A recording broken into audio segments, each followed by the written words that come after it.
Taste the Daily. அண்ணா பல்கலைக்கழக மாணவி பாலியல் வன்கொடுமை செய்யப்பட்ட விவகாரத்தில் உயர்நீதிமன்றம் உத்தரவுப்படி நியமிக்கப்பட்ட 3 சிறப்பு IPS அதிகாரிகள் நேரில் ஆய்வு நடத்தி வருகின்றனர். அதன் விவரங்களை வழங்குவதற்காக நேரலையில் நமது தலைமை செய்தியாளர் ஜெயக்குமார் இணைந்திருக்கிறார். ஜெயக்குமார், வணக்கம். விசாரணை குறித்த விவரங்கள்.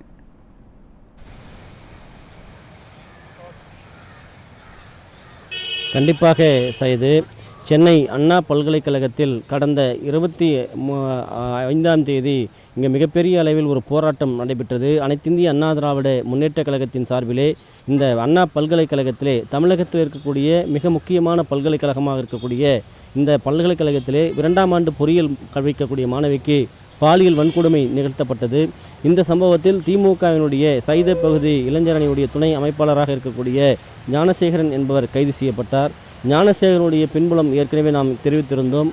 கோட்டூர்புரத்தில் 2 மனைவிகளும், அதே போன்று தரமணி அடையாறு பகுதி இந்திரா நகர் பகுதியிலே பிரியாணி கடை ஒன்று நடத்தி வருகிறார். அங்கு ஒரு மனைவி என 3 மனைவிகளோடு அவர் வசித்து வருகிறார். அப்படிப்பட்ட ஒரு நிலையில்தான் அவர் இந்த அண்ணா பல்கலைக்கழக மாணவி பாலியல் வன்கொடுமை செய்திருந்தார் என்று தெரிவிக்கப்பட்டிருந்தது. 23ஆம் தேதி இரவு 7:45 மணிக்கு உள்ளே சென்றவர் அவர் ஆண் நண்பரோடு பேசி கொண்டிருந்த அந்த நண்பரை விரட்டி அடித்துவிட்டு அந்த மாணவிக்கு கொடூரமான முறையில் பாலியல் தொந்தரவுகளும் அநீதிகளும் இழைக்கப்பட்டதாக அதிமுக சார்பிலே இதே அந்த அண்ணா பல்கலைக்கழகம் எதிராக சென்னை முழுவதும் இருக்கக்கூடிய அனைத்திந்திய அண்ணா திராவிட முன்னேற்ற கழகத்தினர் திரண்டு போராட்டத்தில் ஈடுபட்டார்கள்.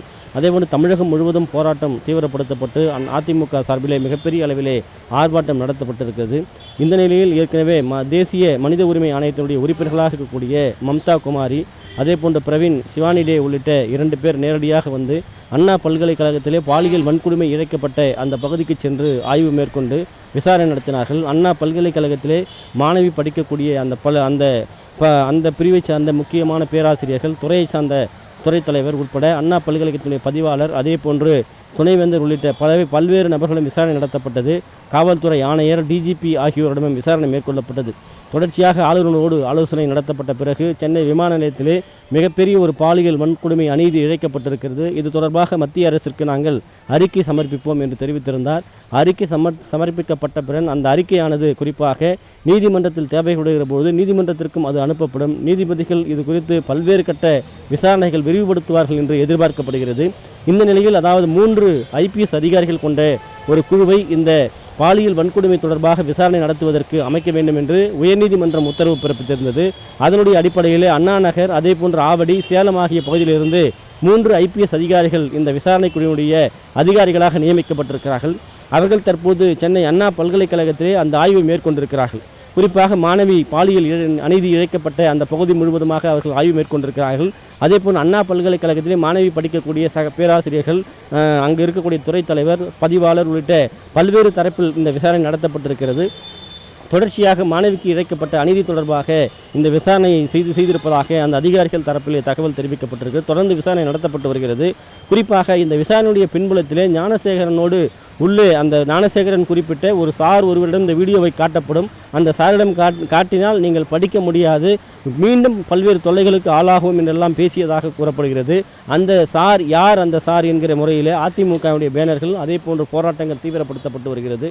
தொடர்ந்து பல்வேறு கட்ட போராட்டங்கள் முன்னெடுக்கப்பட்டிருக்கிறது. தமிழகத்திலே இதற்கு எதிராக தீவிரமாக பல்வேறு அரசியல் கட்சிகளும் கருத்து தெரிவித்து வருகின்றன. இந்த நிலையில் இன்றைக்கு இந்த விரிவான ஒரு விசாரணையை IPS அதிகாரிகள் 3 பேர் நடத்தியிருக்கிறார்கள். உயர்நீதிமன்றத்தினுடைய பெண் நீதிபதி இதை கண்காணிக்க வேண்டும் என்று நீதிமன்றம் ஏற்கனவே தெரிவித்திருக்கிறது. ஞானசேகரனோடு கூட இருந்தவர்கள் யார், இவர்களுடைய பின்புலத்திலே உள்ளே சென்றவர்கள் யார், அவர்கள் யாராக இருந்தாலும் அவர்கள் சட்டத்தின் முன் நிறுத்தப்பட வேண்டும் என்பதுதான் மனித உரிமை ஆணைகளாக இருக்கட்டும், சிறப்பு குழு அந்த அதிகாரிகளாக இருக்கட்டும், பாதிக்கப்பட்ட பெற்றோர், மாணவி மற்றும் இங்கு இருக்கக்கூடிய மாணவர்களாக இருக்கட்டும், குறிப்பாக நாம் இருக்கக்கூடிய அண்ணா பல்கலைக்கழகத்தினுடைய இந்த பிரதான வாயிலில் தற்போது முழுமையாக எந்தவிதமான வாகனங்களும் அனுமதிக்கப்படவில்லை. அந்த வாயிலின் முன்பாக தடுப்புகள் வைத்து முழுமையாக மூடப்பட்டிருக்கிறது. அதே போன்று உள்ளே செல்லக்கூடிய கதவுகள் அனைத்துமே அடைக்கப்பட்டிருக்கிறது. இந்த வாயிலில் 4 காவல்துறையைச் சேர்ந்தவர்கள் பணியிருக்கிறார்கள். அதோடு மட்டுமில்லாமல் அண்ணா பல்கலைக்கழகத்தை சேர்ந்த காவலாளிகளும் இங்கே பாதுகாப்பு பணியில் ஈடுபடுத்தப்பட்டிருக்கிறார்கள். அடையாள அட்டையுடன் உள்ளே வரக்கூடிய மாணவிகள் மட்டும்தான் உள்ளே அனுமதிக்கப்படுகிறார்கள். அதே போன்று கோட்டூர்புரம் வாயிலாக இருக்கக்கூடிய அந்த பகுதியிலே உள்ளே பணியாற்றக்கூடிய அடையாள அட்டை வைத்திருக்கக்கூடிய அந்த நபர்கள் மட்டும்தான் அனுமதிக்கப்படுகிறார்கள். இங்கே வரக்கூடியவர்கள் no entry, no ID card, அதாவது அடையாள அட்டை இல்லை என்றால் அனுமதி இல்லை என்கிற வாசகங்கள் ஒட்டப்பட்டிருக்கிறது. அண்ணா பல்கலைக்கழகத்தை பொறுத்தளவிற்கு இதுபோன்று வரலாற்றில் இதுவரை இருந்ததில்லை. திமுக ஆட்சியில் இந்த 3.5-4 ஆண்டுகளில் இப்படி ஒரு பல்கலைக்கழகத்தில் உள்ள யாருமே செல்ல முடியாத ஒரு நிலை ஏற்பட்டிருக்கிறது. அண்ணா பல்கலைக்கழகம் என்பது ஒரு மிகப்பெரிய அளவிலே தமிழக அளவிலே மட்டுமல்லாது இந்திய அளவிலும் உலக அளவிலும் மிக முக்கியத்துவம் வாய்ந்த ஒரு பல்கலைக்கழகமாக இருக்கிறது. இங்கு பல்வேறு தரப்பட்ட ஆய்வாளர்கள், மாணவர்கள், பேராசிரியர்கள் என அனைவருமே வந்து செல்லக்கூடிய பகுதி, இங்கு இருக்கக்கூடிய நூலகத்தை பயன்படுத்தக்கூடிய பகுதி, கல்வி தொடர்பான பல்வேறு பொறியியல் நுணுக்கங்கள் தொடர்பான பல்வேறு ஆலோசனைகள் கேட்பதற்கு பெறுவதற்கு வரக்கூடிய ஒரு இடம். ஆனால் இந்த பிரதான வாயில் கதவு தடை செய்யப்பட்ட ஒரு பகுதி போல மூடப்பட்டிருக்கிறது. காரணம், இங்கே நடந்திருக்கக்கூடிய மிக கொடுமையான ஒரு பாலியல் வன்கொடுமை சம்பவம். அந்த சம்பவத்தில் ஈடுபட்டவர்களை கைது செய்து நடவடிக்கை எடுப்பதை விட்டுவிட்டு உள்ளே நுழைபவர்களுக்கு கடுமையான கட்டுப்பாடுகள் விதிக்கப்படுகிறது என்றால், அப்படி என்றால் இங்கு பத்திரிகையாளருக்கும் உள்ளே நுழைய அனுமதி கிடையாது, பார்வையாளர்களுக்கும் அனுமதி கிடையாது, மாணவர்களோடு வரக்கூடிய பெற்றோர்களுக்கும் அனுமதி கிடையாது, மாணவிகள் மட்டும் அனுமதிக்கப்படுகிறார்கள். இந்த தவறு குற்றச்சாட்டு நடந்த பிறகு இப்படிப்பட்ட கெடுபிடிகளை காட்டக்கூடிய காவல்துறை, காவலாளிகள், இந்த அண்ணா பல்கலைக்கழக நிர்வாகம் இதற்கு முன்பாக என்ன பண்ணிக்கொண்டிருந்தது, என்ன செய்து கொண்டிருந்தது என்கிற மிகப்பெரிய ஒரு கேள்வி எழுகிறது. அண்ணா பல்கலைக்கழகத்தை பொறுத்தவரைக்கு அனைத்து தரப்பு மக்களும் வந்து செல்லக்கூடிய பகுதி, பாதுகாப்பு கண்காணிப்பு என்பதை தீவிரப்படுத்த வேண்டும். இதுபோன்று no entry, no ID card என்று போட்டால் வரக்கூடிய அனைவருக்குமே ஐடி கார்டு அண்ணா பல்கலைக்கழகம் வழங்குமா என்கிற மிகப்பெரிய கேள்வி என்பது சந்தேகம்தான். வழங்க முடியாது. அப்படி இருக்கிற பட்சத்தில் கல்வியாளர்கள் எப்படி உள்ள செல்வார்கள், எப்படி கல்வி தொடர்பான ஆலோசனைகள் பெறுவார்கள், எப்படி நூலகத்தை பயன்படுத்துவார்கள்? அறிவு சார்ந்த ஒரு துறையை முடக்கி வைத்திருக்கக்கூடிய ஒரு அவலம் இந்த ஆட்சியிலே அரங்கேறி இருப்பதாக கல்வியாளர்கள் மத்தியிலே குற்றச்சாட்டு முன்வைக்கப்படுகிறது. எனவே இவற்றுக்கெல்லாம் முற்றுப்புள்ளி வைக்கிற விதமாக அண்ணா பல்கலைக்கழகம் பல்கலைக்கழகமாக இயங்க வேண்டும். இங்கு வரக்கூடிய மாணவிகளுக்கு பாதுகாப்பு அளிக்கப்பட வேண்டும். இங்கே வரக்கூடிய காமுகர்களுக்கு தீவிர கண்காணிப்பில் இருக்க வேண்டும். காமுகர்கள் உள்ளே அனுமதிக்கக்கூடாது. இதுதான் மாணவர்களுடைய பெற்றோர்களுடைய கோரிக்கையாக இருக்கிறது.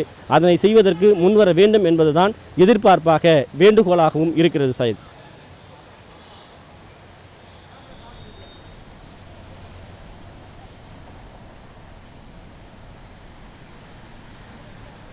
நேரலையில் இணைந்து விவரங்களை வழங்கியமைக்கு நன்றி ஜெயக்குமார்.